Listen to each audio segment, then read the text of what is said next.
comments, straight into questions. English, anyone? Over there. Congratulations, Novak. Two questions. Do you feel you're back to something like your best in this match? No, but I played better than I did in the first two rounds, so that's a positive change, I guess. Starting to feel better and game-wise and physically as well. So it's positive signs, but I still haven't been playing at my best. You yourself have been involved in very late matches here before, and obviously Medvedev's match went incredibly late last night. Do you and other players have concerns that this is still not being addressed?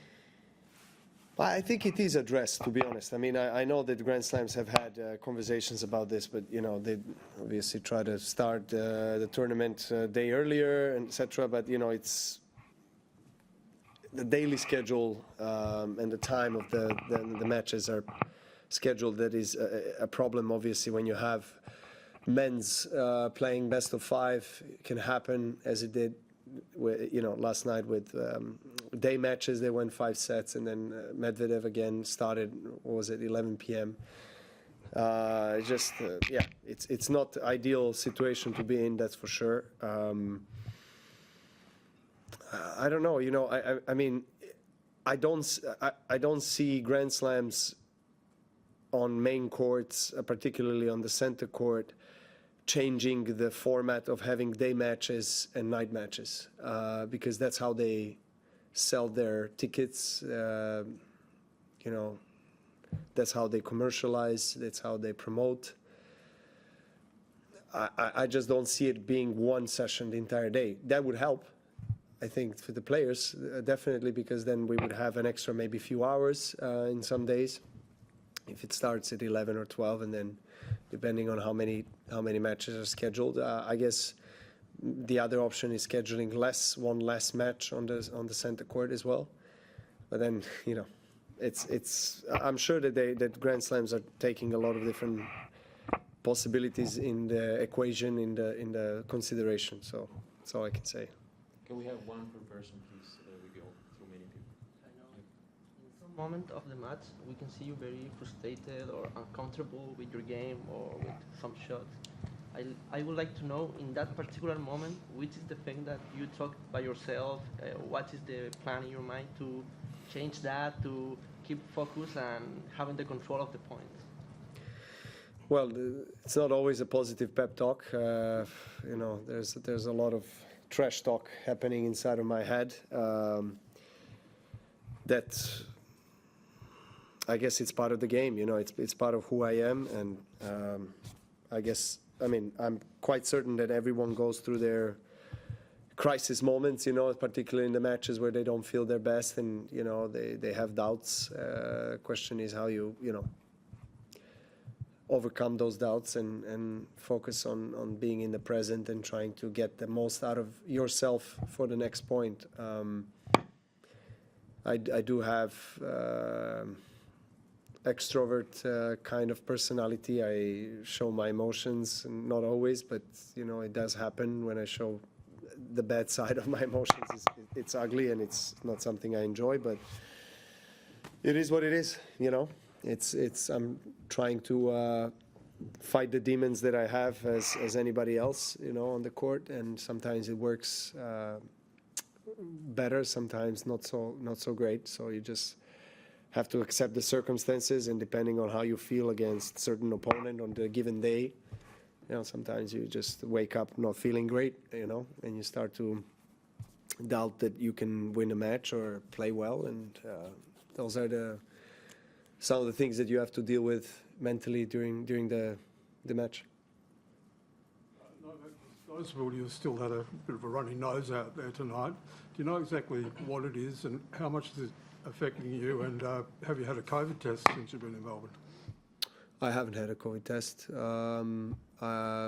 It's kind of a regular viral infection that I've been through. Now it's in the last stages and still have some secret coming out, and that's all it is. Do you ever, when you start a Grand Slam, sort of a little slow by your own admission, Do you ever have doubts that it's not going to come for you Uh, during the fortnight? what exactly? Sorry, that it's not going to You come. know that the higher quality that you so often bring as the Oh, yeah. tournament goes on. Do you Yeah, have, yeah. do you have doubts that maybe this time it's not going to be there? You mean like going all the way through, or just performing well on a given night, or? That you're not going to find your rhythm. That you're not Yeah. going to find it. Oh that yeah, you're yeah. not I gonna- mean, I've been I've been going through that very scenario every match here. So I'm really relieved and glad that I played the way I played and felt the way I felt tonight. I mean, definitely much better than what was the case in the first two matches. So yeah, coming into the tournament, I haven't really felt great health-wise, physically, and also game-wise. So it's all connected, obviously, and so I haven't had a best start of the tournament in terms of the quality of tennis, but I'm in the fourth round, so you know, I believe that things will progress as the tournament goes on, and that's the case tonight and today. So hopefully every day will be better. Was wondering, because you could play Shelton in the next round potentially, and I Yeah. saw comments about him at the U.S. Open and the respect. And I was wondering, you obviously, when you first came on. Just lost. Oh, okay. Well, so I'm curious for this question. When you first came on tour, you had a big personality also, and were very expressive. And I'm wondering if there were ever any older players who ever made criticisms to you or gave you advice to do things that made you want to change your behavior, and if there's ever a moment that you can think of when someone else in the sport made you rethink things. It's a good question. I mean, I know certainly the Federer didn't like the way I was behaving, you know, at the beginning. I think it didn't sit with him well. I don't know about the others. I guess I wasn't the favorite type of guy to some of the top guys, because I was, not afraid to say that I want to be the best player in the world. I was I was confident, and I felt like I have the game to back it up. But I never, ever lacked respect. And whenever I start a match, before the match or finish the match, I would always greet the opponent, always acknowledge. So respect is something that I was taught that needs to be present, regardless of, what is happening. But, obviously, on the court, a lot of things can happen in a kind of a heat of a battle. But it was a very long time ago now, 20 years since I made my first debut, I think, on the professional tour. So it's really hard to to say, who liked me more or less. But I think I named one, so I don't know. I can't recall others. Did you try to listen to them, or did you try to ignore them and just try to stay true to yourself? I To guess? who? To whoever was saying something negative about you from the other peers, I guess. It was fueling me even more.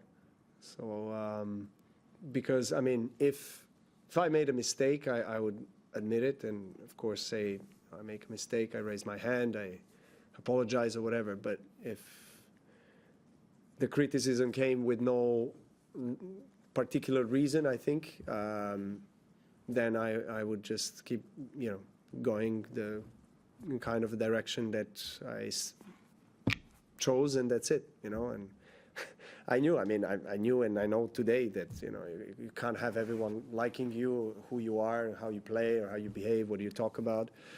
It's normal, we're all different, we all have different preferences. As far as Shelton's, level of confidence and coming out I don't mind that at all. I actually think it's great, to go out. You got to believe.